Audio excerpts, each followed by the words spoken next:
Okay, we're on. I'm ready. Good afternoon, everyone. This is the meeting of the Personnel Board, Wednesday, September 6th. We have a few items to discuss this afternoon.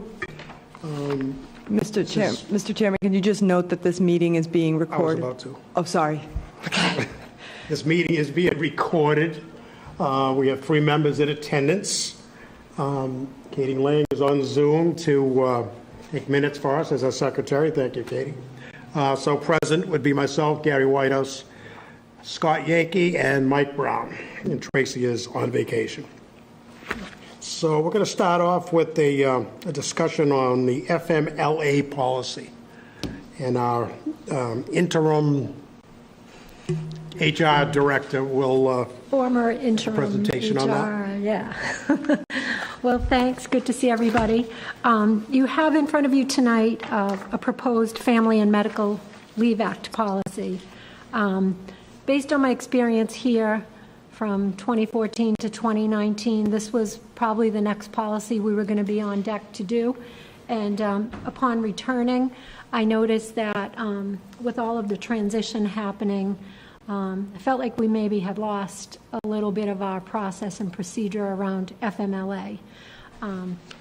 In my consulting over the last few years, I've done a lot of policy manuals for cities and towns, and this is, I would say, the top standard of FMLA policies that I've worked with. Not only does it spell out the law, but it helps to alleviate the confusion when someone has a medical issue or a family member to take care of, or a military member they want to take care of. We would simply just send them these confusing forms. So this kind of walks an employee through how do you determine if you're eligible, what are your reasons for leave, how do we calculate it, what is the notice requirement, how does your health insurance work, what is this, certification are we looking for? If you're out for a long time, if we need to recertify, what does that look like? It talks about paid versus unpaid leave, what happens to your benefits. It's just something that an HR director would sit with an employee and do. But a lot of times we're dealing with employees who are under stress, or they're already gone because an accident happened or an illness. So having a policy that we distribute and that people will have on file that they can read, I feel like that's a value add to our current policies that we have here. And I mean, as you know, FMLA has been in existence since 1993, so this isn't anything new or cutting edge. It's simply putting all the information in one place for an employee who's seeking their federally protected family medical leave. So. Now, is there anything in our policy or a suggested policy that is more generous than the state or the federal government would require? No, we do have some of our collective bargaining agreements deal with FMLA a little differently, whether you accrue time when you're on paid leave or not accrue time, but this pretty much is the boilerplate for the federal law, and things that are specific to Foxborough are how we deal with your benefits, how we designate the rolling calendar year. We use a 12-month rolling calendar year. So those kind of things are specific to Foxborough and here, but generally it's really just a retelling of the law. Yep, standard. So it's for resource and documentation purposes, no changes being proposed really, right? Yeah. And I think, we have a lot of, when department heads have an employee out, the misconception is that like HR walks around and takes attendance, like what police officers out today, what council on aging employees out today. We don't know. So it's up to the department heads to let us know if someone's going to be out for an extended period of time so we can designate and tell them that they're on job protected leave if it's an event that qualifies under FMLA. So it's just kind of, I feel like this is a communication piece and will give some assurance to people who are seeking FMLA. So I think it's a great idea and it's well done. I do have a, can I click through? I read the document. Yeah, please do. So the reasons for leave starts with employees who have worked for the town for at least 12 months and at least 1,250 hours, which I have no issue with. The top part, the eligibility issue, doesn't talk about the 12-month requirement. It just talks about the 1,250. It seems like that 12 months should be up in the eligibility. So the eligibility says that you need to work 1,250 hours within 12 months, not that you have to be there 1,250 hours and 12 months. And in the second in the second reasons for leave, you're talking about both are required. If it isn't required both, then you wouldn't have to put in the eligibility, but you should probably rewrite that sentence. I'm not sure which one you really were looking for. Yep, both are that required, makes sense. so, So it would be an and? yeah. Okay. Then on the both spouses working for the town, I was confused about the 26 hours. I didn't understand where that came from. I think you had 12 weeks where, if I took 12 and 12, it's 24 hours. I didn't know whether I'm missing, I might just be missing What something. page is that on, dear? on The page third page, 3. there's a section called both spouses working got for it. the town. I don't even know if this happens actually, but when I read the 26 weeks, the second paragraph, employee eligible spouses are also limited to a combined total of 26. I don't know what that, I'm just asking, I guess, what is that from? That's pretty much the way with, like, holidays wouldn't count, things like that. So instead of saying that it's 24 weeks, they say 26, just because if there are holidays or something else So they're included. getting accounted for an extra week Yeah. each for holidays and, So okay. say you're on FMLA and it's Christmas Eve and Christmas Day and we're closed, those Yeah. 2 days wouldn't count towards your allotment. I think that's where the law states the 26. Yeah, it does sound a little confusing. I just didn't know where it came from. I didn't understand. Thank you for that. So in the page 5, I guess, page, recertification. Yes. Town may request the employee, blah, blah, blah, blah. The following reasons demonstrate when the town may seek recertification. The employee requests an extension of leave. So the policy starts by saying you get this limited amount of FMLA time, 12 weeks. But now we're talking about extensions, but there's no sort of criteria for, So- it doesn't seem to me in here as to Yeah. why somebody would get an extension. It sort of says you only get 12. Yep. And then all of a sudden it says you can get an extension, and I'm So not sure the what that. extension is within the 12 weeks. So there's no such thing as more than 12 weeks unless it's for military caregiver leave. So what happens is, say you're going to need 30 days off because you're having an operation. We require that you communicate with us every 30 days to tell us, and then we get a form from the doctor that gives us your prognosis and your estimated return to work. Yeah, sure. And then we ask you, if it's more than 30 days that you're going to be out, that you check in with us within 30 days. And then, so if that's what would happen, is we may need a recertification. Your original paperwork said 30 days.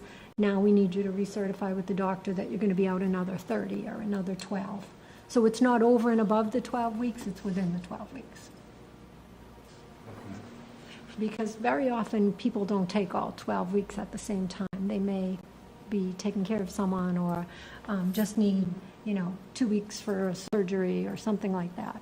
But if it goes beyond 30 days, we need to have some communication. No, Yeah. I would assume so. I think that's a good, that's proper thought. Okay. I think those were my questions. Those are good. No, we'll make those edits to page 1. Scott, do you have any? No, I don't have anything else. All right, I'll accept a motion to recommend this to the acting town manager, who I might add is also present this evening. Thank you, Paige. Motion to approve? Second? Second. All in favor? Aye. Aye. Aye. Thank you. Can I ask 2 follow-up questions now on this? So because I'm only here for a short amount of time, I assume that we're going to import incorporate this into the policies at some point, the current Town of Foxborough policy document. Right, I would assume once the Yep. Board of Selectmen approve it, it'll get, Yep. right. So that'd be great, thank you. And then the other thing that goes along with this, which is an operational thing, but I just kind of wanted to let you know that we're working on it, is there's a form that an employee could give us that says they're looking to take FMLA. It's kind of a request formalize it, form. sure. It's not considered the federal form, but it's sort of an internal processing thing. So we're going to do that to go along with the approved policy, just to make paperwork a little easier on people. Yeah, that's a good idea. Okay, the next thing on our agenda will be a discussion on remote work policy. Once Yes. again, Mary Beth, if you would. Well, I wasn't sure if you were going to be ready to make any sort of definitive decision tonight. I gave you samples. I wanted to see I wasn't here during COVID. I know that some people have worked out remote work arrangements, and coming back, I found that it's a little bit unsettling that, it's not spelled out who gets a deal and who doesn't to work remotely. And I always feel like it keeps us out of, it's a risk management thing to have it spelled out and have a process for requesting that you want to be on leave, just so that we're not discriminatory. It's a level playing field. And it's a discussion between the department head and the employee with the town manager's approval. So I wanted to just show you what's out there for two communities that I respect greatly. They've sort of thought out this remote work policy really well. And I wanted to give you those samples and just get your feedback on what you think, and would this work for Foxborough? Would one of these work better than the other, or is it a hybrid? Well, I, for one, I appreciate the fact that you said we could probably think on this till the next Yeah. meeting. Yep. Because I find it very confusing how how COVID has brought this all about. Yep. And I'm concerned that it's too easily abused. And it's always at the convenience of the employee, when it should also be at the convenience of the municipality, the town. Yep. Right? I mean, I see too many, I know a lot of people that work from home, and they don't even put their pants on all day. And I don't want to make it just a convenience thing for people. I don't have to get dressed and go to the office. Yeah. I think as a municipality, we need to be here. Our people need to be here. I understand the situation. Somebody could be sick for a couple of weeks, but we really need their input, and they can do it remotely. That's fine. That works for the convenience of the town as well. Right. But just somebody to say, no, I don't want to come in because I'm afraid of this, I'm afraid of that, and they're going to work from home for 6 months. I'm not a big fan of that. I think it's been abused in the past, and I'm afraid that it could continue to be abused. Yeah. Gentlemen, have any thoughts? Do we have a lot of it happening?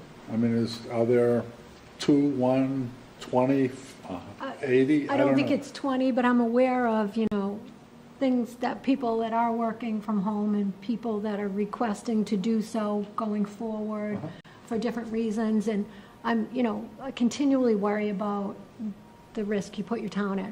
If you can tell one person that they can, and then the other one might have a disability or be in a protected class, and you say they can't, suddenly we're not treating everybody equally. So I think there are some cases of people who work from home or have had previous deals to do so. So I think we just need to clean that up and make it a level playing field. No, I appreciate the need for some Yeah. brackets around it.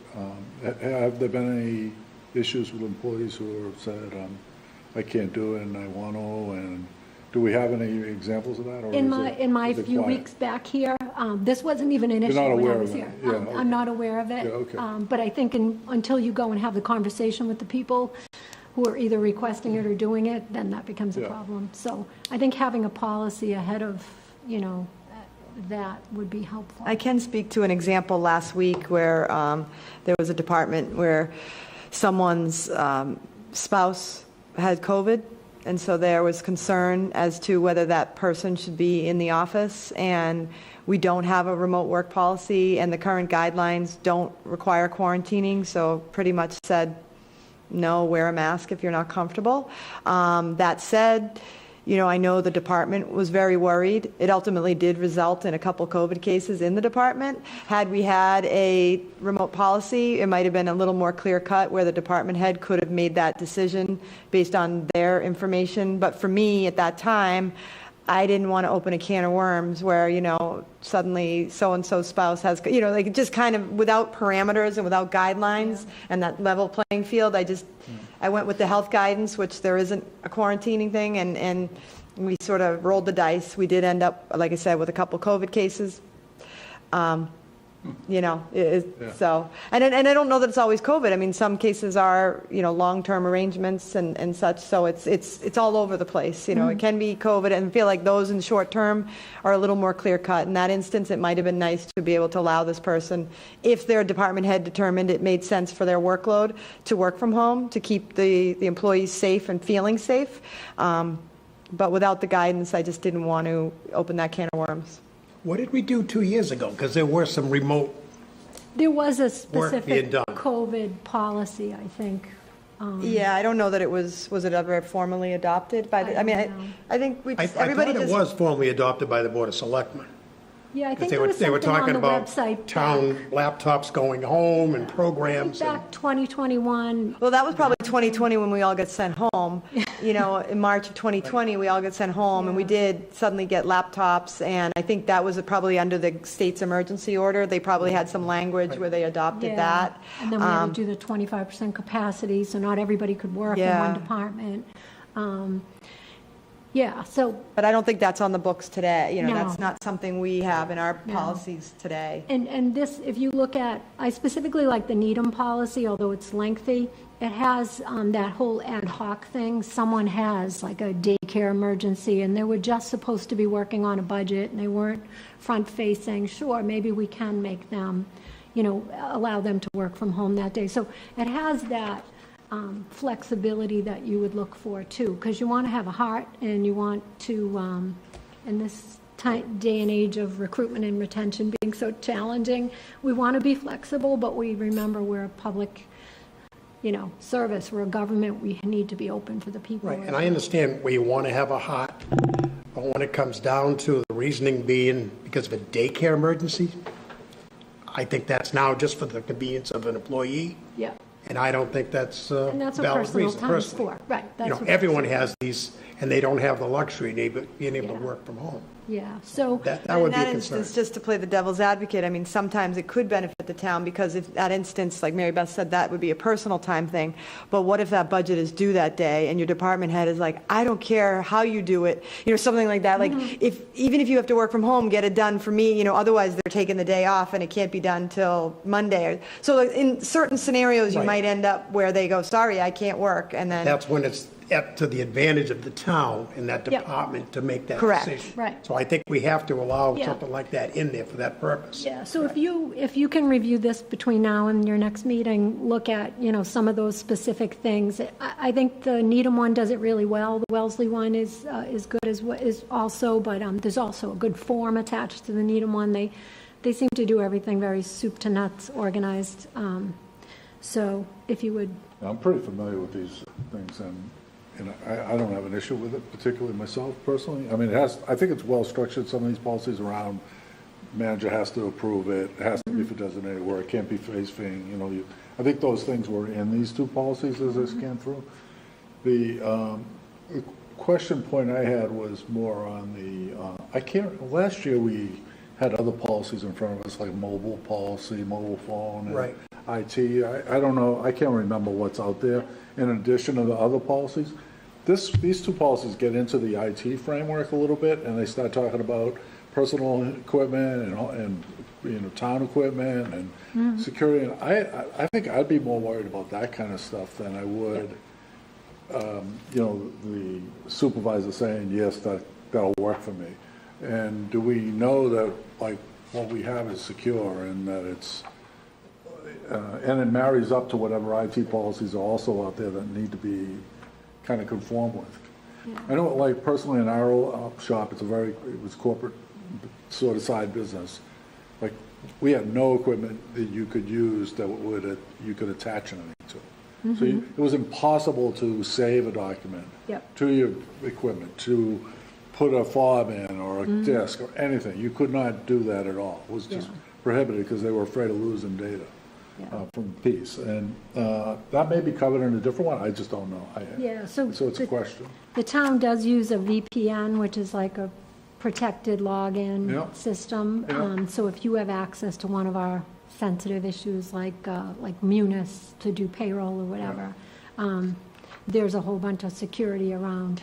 Yeah, so the concern there is, like, that's how we got into our unit too. The concern is that then the employee then has access, and can they then take, with that access, copy things down to whatever medium or print them in their own house or whatever. Yeah. And then you end up losing control of data. Right. You know, I don't know what's confidential and not confidential. I'd have to Yeah. think through that separately. No, that's a good point. I'm not sure if the computer usage policy has changed since I've been here, but I did see a draft of a cell phone policy, so if I'm still with you when you meet again, we'll bring that one back and take a look at it. We can check also with IT, I think, right, Yep. on this, and just make sure. I have heard anecdotally, and I don't know if it's only public safety, but they cannot put any thumb drives or anything. In fact, it's a source of frustration, but obviously it's a We're security all issue. frustrated as hell too. I haven't Quite checked. honestly, My because computer we that I'm didn't- using here, I can't, Yeah, we Yeah, had we tons of people that didn't like it either, but, you know, it Yeah, was it's sort of the like new the risk world. of having yeah, somebody's, I don't know what, you know, payroll data or something like that for the town. Well, it's Yeah. kind of public here, but Right. you might make choices and things about your family information might be there, your healthcare, et cetera, right. that all of a sudden they escape and, you know, I haven't done a data security, you know, profile here, but Yeah. there might be data that Well, you we don't can- want to lose. We can check with IT on that and get you some reassurances. Yeah.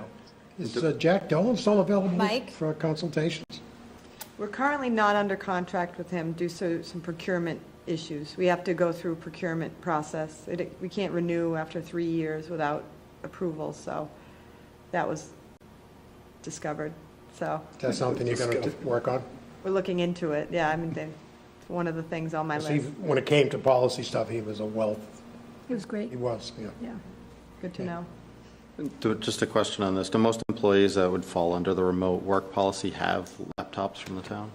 A lot of them do now. I don't know that answer. I know in my, you know, when I started in March 2020, when we got sent home, I was definitely working on my own personal laptop, and now I do have a work laptop. I know there's a handful of them in the town manager's office. Yeah, there's sometimes a department laptop you Yeah, can take. so and I know planning, land use planning, they have laptops, so I can't answer for every department, but I know that there are a lot more, and there are some available, like, right now, my office could loan one out or two, and I believe IT could as well. So I think we're much more equipped now, but whether I can say every single person in town hall, or every eligible person would, I don't know yet. I'd have to Good check on question for that. Chris. If you ever have somebody working from home, do you have laptops for everybody? Most of my staff, it doesn't work from home. Yeah. They have to be here in the field. No, I mean like your office staff. Same thing in 2020, all the office staff did end up with a laptop. None of them work remotely. They all come to the office at this point. You know, occasionally, we might have somebody who, again, is sick but has something they need to get done. The other thing is, Munis can only be accessed while on the town's network, so you have to remote in two-factor authentication, so that security's there. The town is working to move to Microsoft 365, so that'll be another layer of security where all of the town's data, all of our files will then be stored through Microsoft 365, accessible again through that two-factor authentication. The insurance company is actually pushing this year for another level of security on all of our equipment. So anytime you log in your email, you have to authenticate. You have, like, if it's on my phone, I have 8 hours of access to my email without having to re-authenticate, and then it shuts off. The laptops will be the same way. all the school computers are going to be the same way. So the security side of it is definitely being pushed to the limits. And again, beyond. It sounds like it's all a very heavy acknowledgement of who is accessing is the right person, and that's excellent. I'm not an expert in this field. What I've been told by our IT folks back in the day was they were also concerned about what that person might do themselves, because person to person, they might be an employee, but if they took down, I don't know, some data that you didn't want, and then published it or sold it or Shared it where they whatever. That's what I was thinking about. Yeah, and again, I mean, the majority of what we do is all public information. It's all accessible by the public if needed. There are, obviously HR issues and some other things that are not, but again, all of that stuff is stored on Munis and can only be accessed while on the town's network. So even if I'm on my town laptop at home, I have to remote into my desktop to get onto Munis. And I'm only then viewing it on my laptop. I don't actually have access to it on my laptop. Good.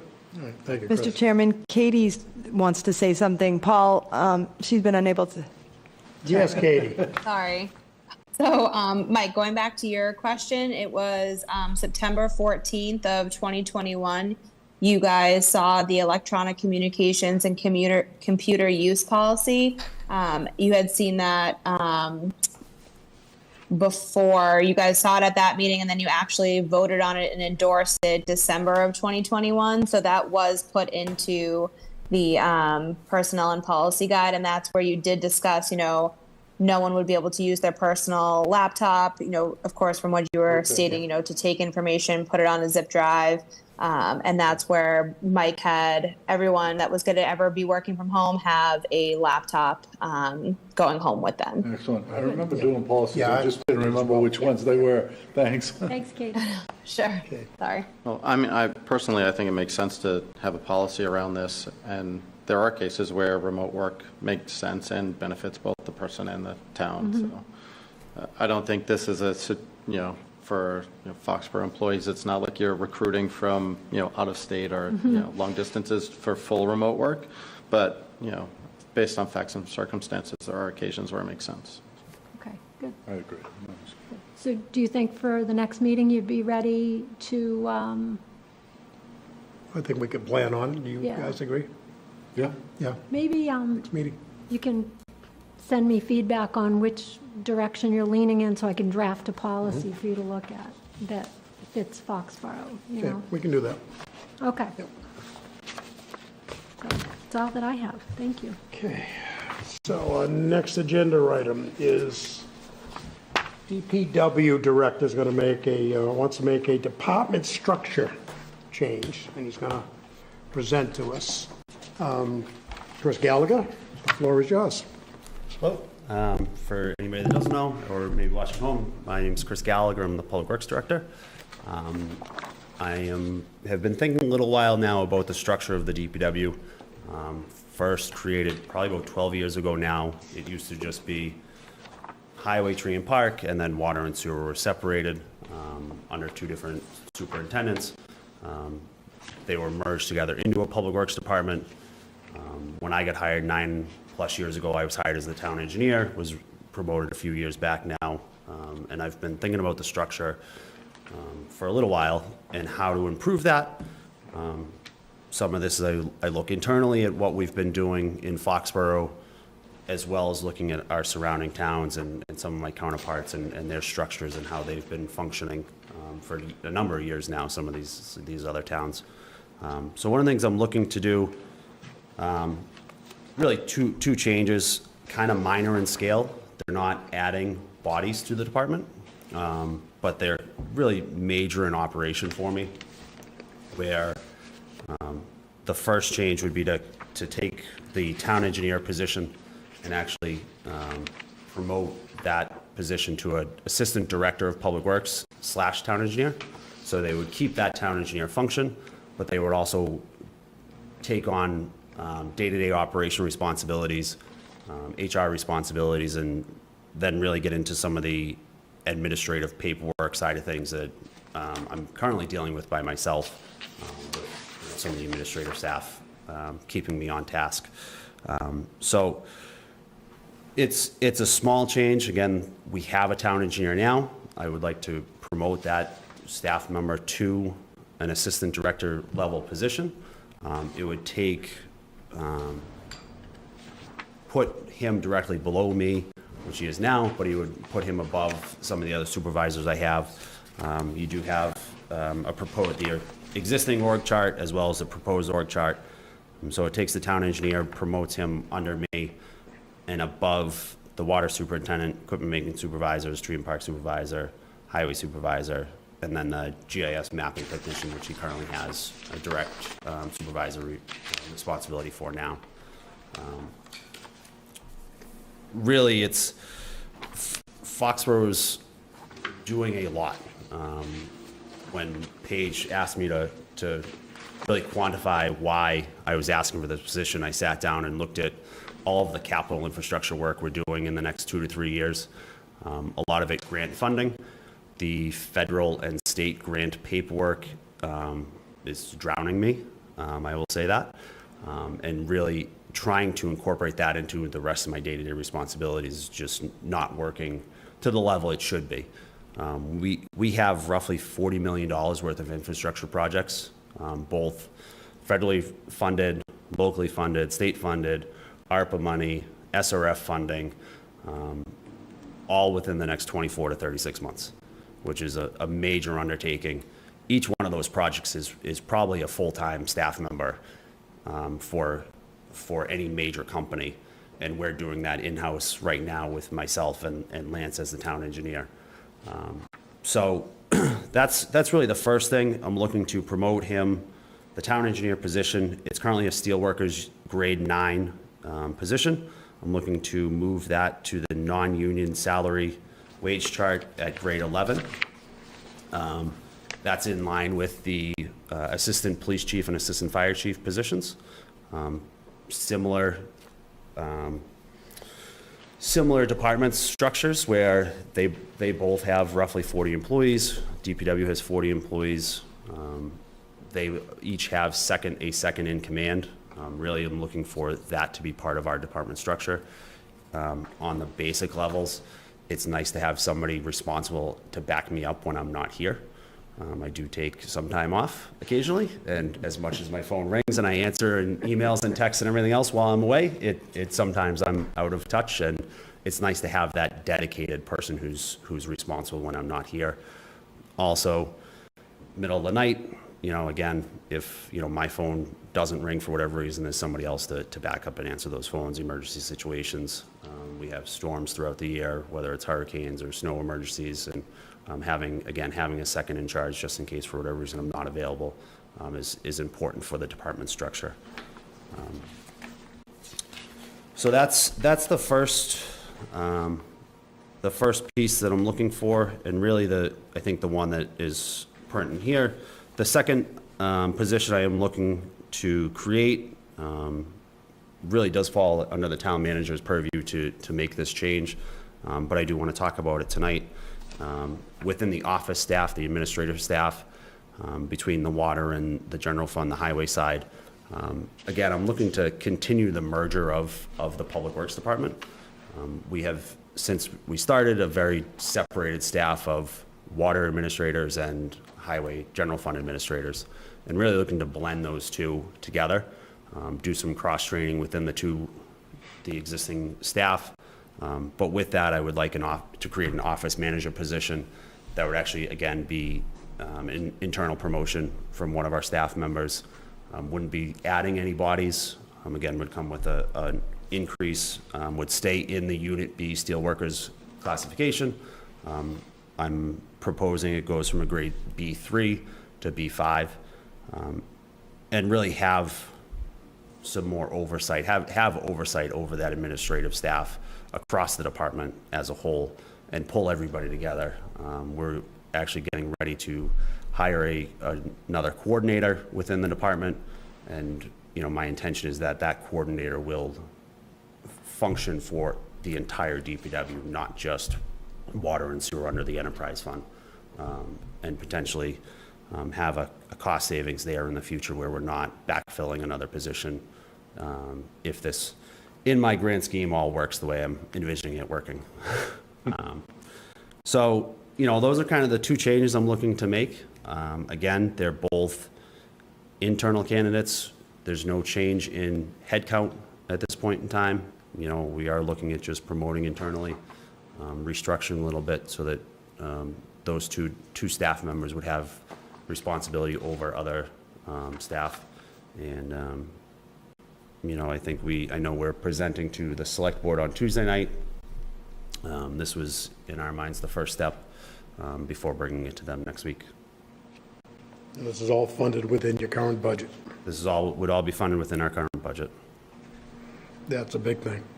So Chris, I heard no additional staff, but I looked at I don't know the existing portfolio you have, but I looked at the existing and I looked at the proposed. It looks like there's a couple of heads in the proposed that aren't in the existing unless there are jobs in the existing that aren't filled, and then that's why they're not on the chart. So you just talked to one, I think, the coordinator, right?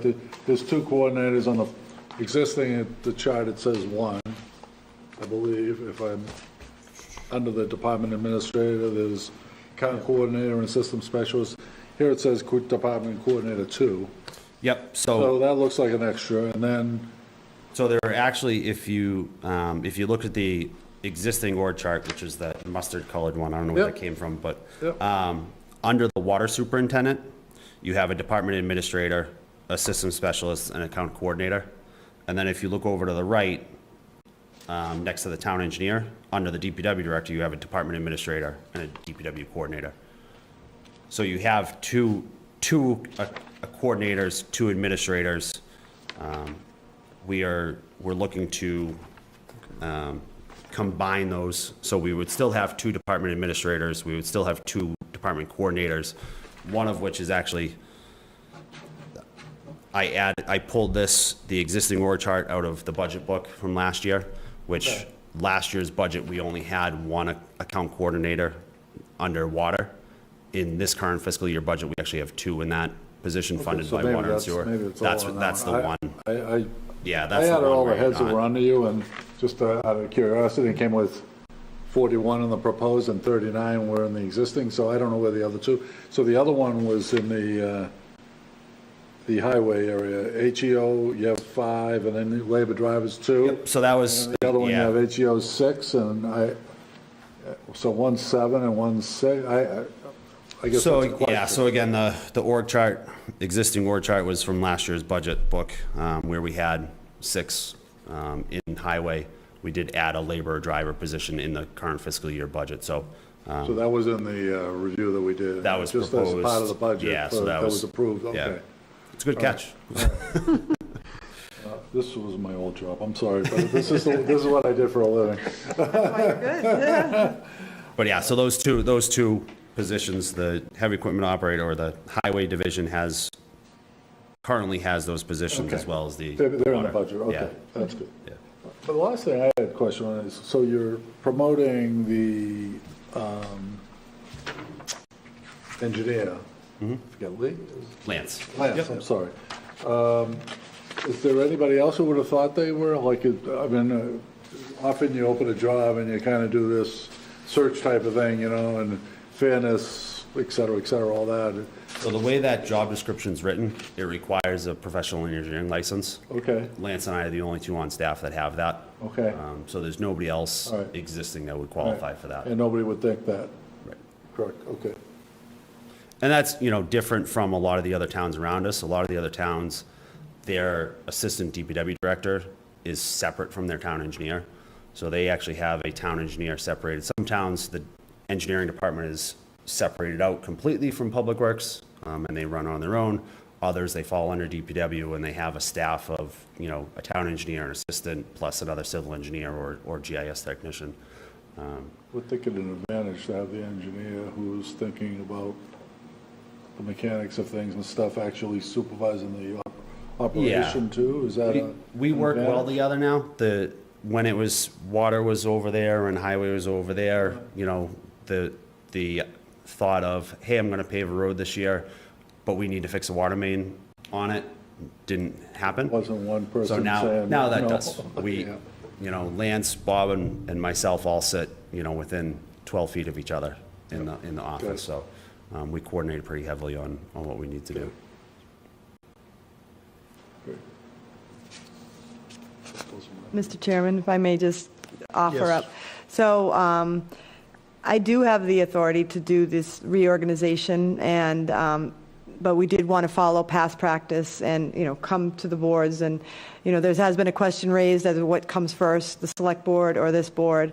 We wanted to take advantage of this meeting tonight, and why I supported this is that I've had the unique perspective having been in the land use side of things. If you recall, I wrote a lot of the grants that have buried Chris. You know, and it was really brought to light this June 30th, at the end of our fiscal year, when we started, when Marie, who's very thorough in finance, started looking at reimbursements and whatnot. And there were a couple things flagged that poor Chris, you know, had to scramble paperwork-wise.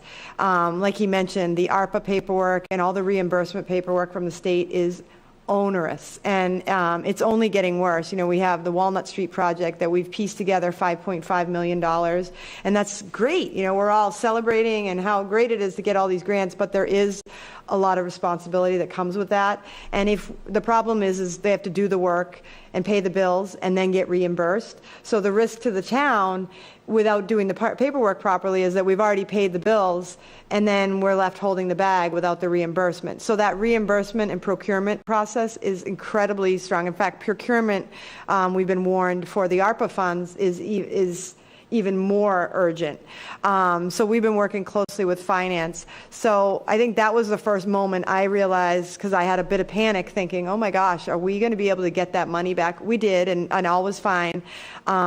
But again, that's another reason, not just Lance stepping up, you know, to share the responsibility. I mean, Chris right now is kind of the guy. He's the buck stops with him, and that's it. And, you know, Lance is under him, but doesn't really carry the level of responsibility. It's just not, you know, that's not his job.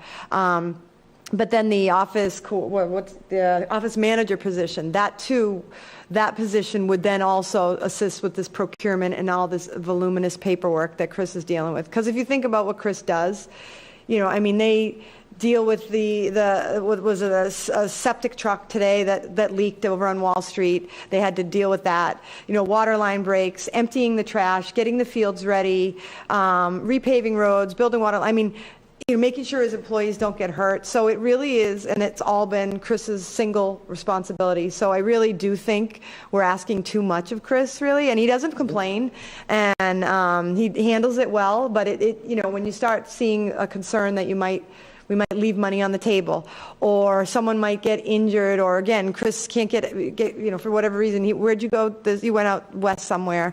Yellowstone, and he had no cell coverage. I mean, you know, that's tough because there really is no chain of command under him, under the current structure. So for those reasons, I strongly support this. I think it's important that we protect Chris. And, you know, it is a tough climate out there. I know Mary Beth said that she tried to fill this position in Rentham, and it took a year and a half to fill it. So this is something we have, a known commodity. We've all worked with Lance. We know he's great. We don't want to lose him.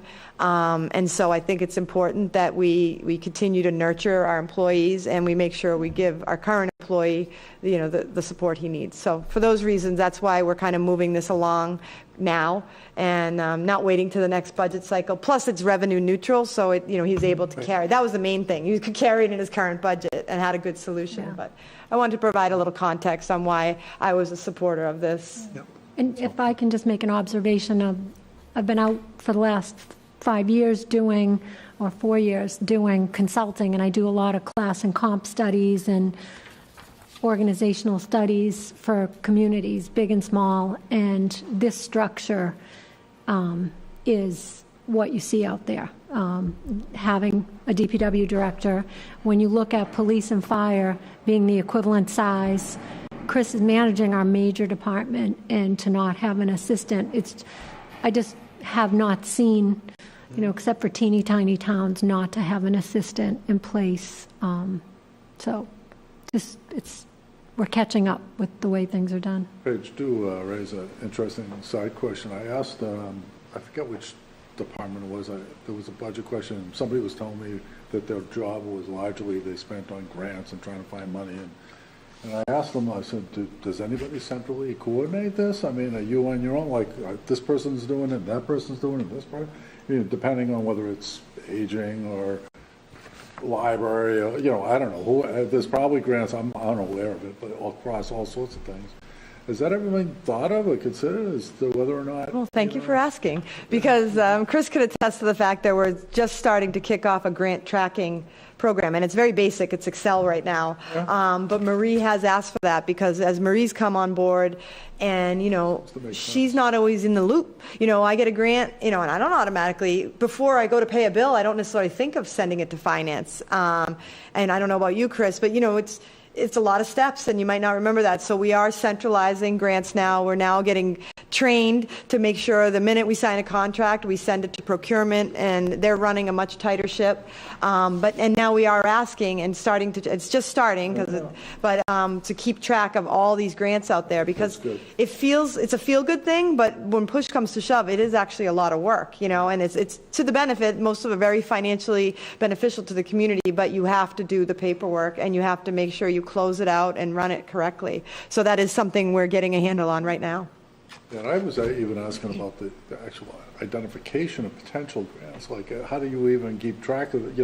Is there anybody who's just constantly sort of scrapping at because it seems to me to be multiple places to get money from. If you're aware of them, I don't know how you guys all do that, but it's mostly subject matter experts. Like Chris will hear about water grants because he's, in the DPW organizations, the water organizations. I'll hear about the planning ones. There's a little overlap with us. I'll get construction ones and then throw them to him. I do the fun part. He does the hard part. But generally, if the library or council on aging, they're doing them because they hear about them through their, they're on the mailing list or whatnot. So it really is hard to get a centralized because they're everywhere. The state doesn't have a good means of kind of keeping track of it. So it's really up to us as individuals, and that's why it's so important for us to communicate with finance, because we are all kind of on our own doing this. And then, we're like, great, we got a grant, and then poor Marie's trying to figure out, the funny thing is sometimes she'll get money in, and she'll say, we just got, $100,000 from the state. Does anybody know where this came from? And we're like, oh, that might be my grant, and we're trying to track that down, so we're trying to get a handle on that. It's a good problem to have, but it is something, the more grants you get, the more unwieldy it can get, and Marie has to spend time chasing it and checking up on us. I appreciate it. Okay. Is there ever, in maybe a larger municipality or a city, is there ever a position that's devoted to grant writing? Yes. Where do you start to consider that? I don't know. I don't think we're there. I mean, heck, you want to give us a grant writer, we'll take it. But I don't know that there would be enough. It's probably when it becomes such a full-time job. Like right now, actually, I have a big grant due on September 15th, and I don't know how I'm going to get it out. I could use one today. But I don't know yet. It's like benefiting, again, I feel like police, fire, and DPW probably need assets more than a grant writer right now. So we're not quite there, but I could see where as you get larger, you would want that. Or even a part-time grant writer, where as a resource, sometimes you just again, I know what I want to do by the 15th, and if I could just say, hey, can you help me out and get going on this and start it, and then I could tweak it, that would be a great help, but we haven't gotten that organized. Not at that level. No, not yet. But it is something if I could put on my wish list, because it would be a great help. But, again, that also comes with capacity issues. I mean, someone was talking to me yesterday about grants for sidewalks. And I just said, well, you have to understand. First of all, in my new position, I'm not having the time to write the grants. But I don't know how much more Chris, he can handle it, but it's like he's got Walnut Street, he's got, Sprague Road. I mean, he's got a lot on his plate. So you have to be a little bit careful of what you bite off, because then you have to do the work and all the paperwork. So we have to make sure we don't just go after everything. We have to be a little strategic sometimes, because we're getting good at it and we kind of get them a lot. So we have to balance that. Knock on wood. We can make it through a town meeting without hearing about sidewalks again. I'd be happy. I don't think so. I wouldn't Chris would, too. hold your breath. I wouldn't hold you exactly. Stay tuned to the select board meeting. There'll be a presentation on the sidewalk survey. Chris, just one more question out of pure curiosity. The office manager that whole team kind of oversees like the whole group, right? So they kind of coordinate between all of them. Is there an advantage of having that under the assistant versus under yourself? I mean, I think the way I structured it, you know, was to make sure that the office manager, again, if I'm not around, has somebody to report to. I mean, the way we're structured, the way we sit, we're all very close. Everybody can hear what everybody else says, so we're a pretty close group. And we all talk with each other. You know, usually if one person has something to bring forward, there's 2 or 3 people that are involved in the conversation. The idea is to keep, you know, Lance in the loop with everything that's happening anyway, and get him involved in that administrative side of things. And I think having, again, this was the way I proposed it. You know, I will still be heavily involved in all day-to-day functions, just by my own virtue and our space. Yeah, no, I was just curious. Mary Beth, it sounds like you see it this way normally anyway. Yeah, especially, you know, when you have, the big 3 are police, fire, and DPW, and if, you know, you have a structure with an executive, you know, police chief, fire chief, and they have an assistant, I can't imagine why DPW wouldn't. But having the office manager the office manager position? Under Lance. Yeah, I think because like- typically the assistant would be doing the evaluation, the performance evaluation, all of that. And then any issues or whatever would go up to Chris. I think you need that direct line to the assistant. Lance has managed before? Lance is highly qualified. His background in the private sector engineering world, his time in Sharon, what we've been working on here the last 3.5 years, as well as his educational background. He just finished his master's in public administration, which is a heavy HR Okay. program. Sometimes managing is a little different than technical understanding and knowledge, that's all I'm asking you. Okay.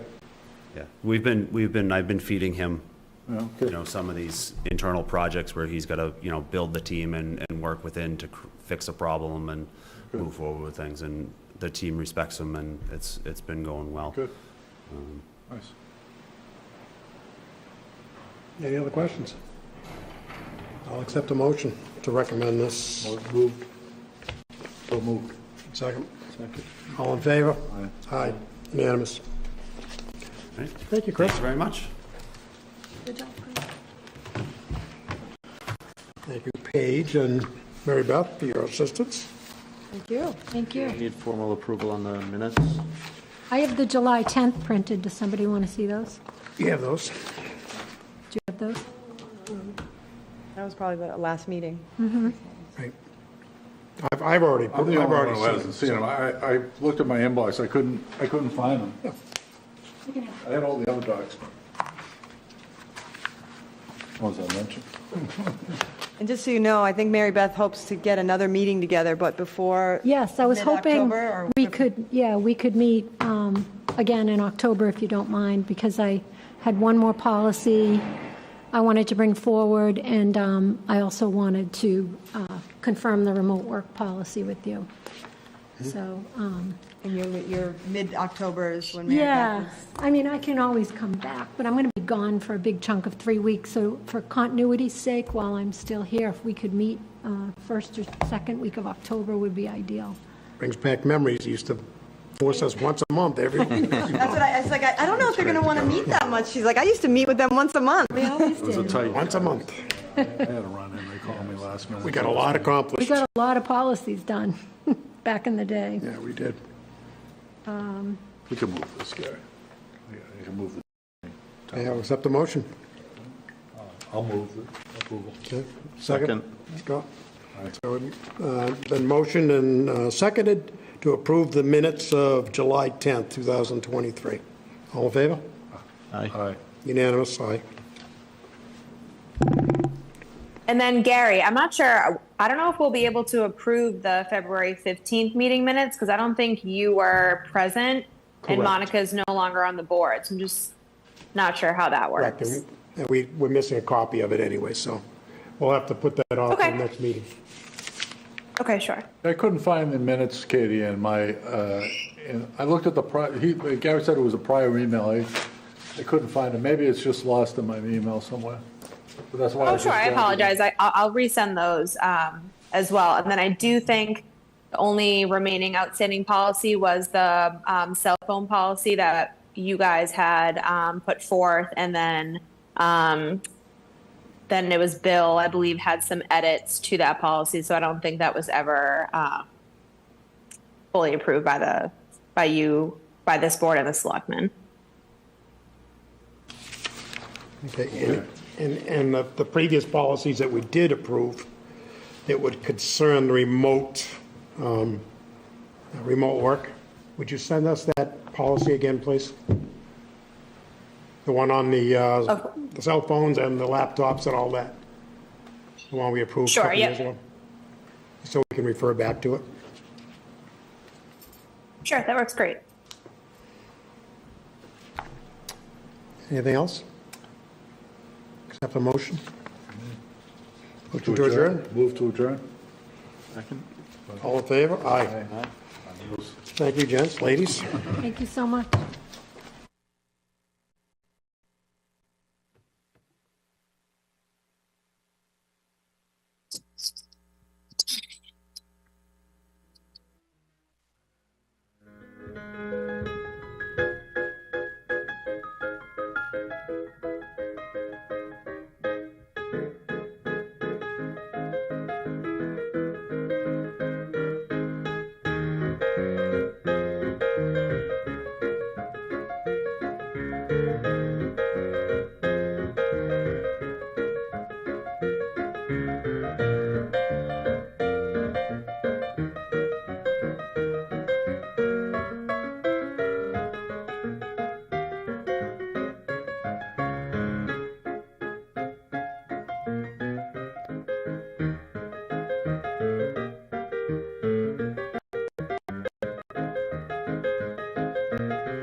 you.